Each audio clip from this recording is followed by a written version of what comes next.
Welcome to Nordic Market News, Wednesday, the 12th of October. This program is brought to you by news agency Direkt on behalf of Infront.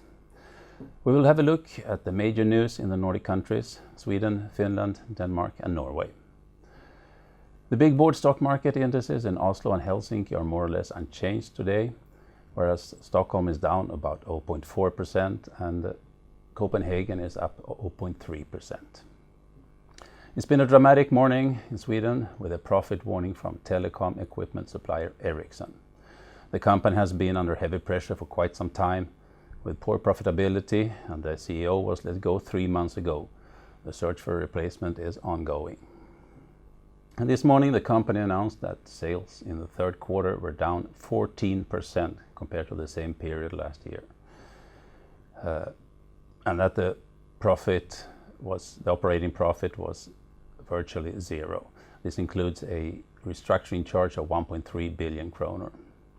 According to the consensus numbers computed by SME Direkt, analysts had been looking for a profit of 3.5 billion kronor. The gross margin fell to 28% from 34% a year ago and well below the expected 32.2%. Ericsson blames falling demand in countries like Russia, Middle East and Brazil for the poor result, where apparently demand was weak also from Europe.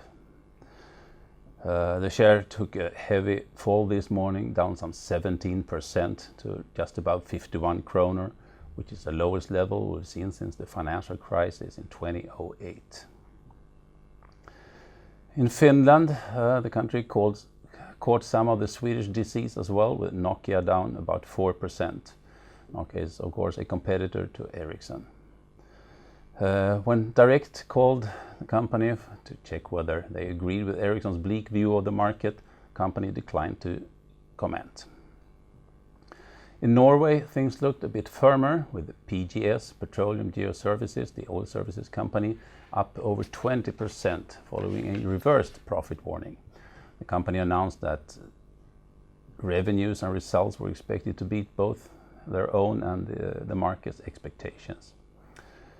Sales for the quarter is now expected to come in around $220 million, and the EBITDA result is seen as 110 million. In SME Direct's poll, analysts have been looking for sales of $182 million and a result of 75 million on average. So over to Denmark, where the big story is about Pandora, the jewelry maker. The company has signed a deal with Alibaba, the Chinese e-commerce giant, according to which Pandora's products will be sold on Alibaba's e-commerce platform Tmall.com. This is the first time that Pandora is present in China on the online market, and analysts have great hopes for the future.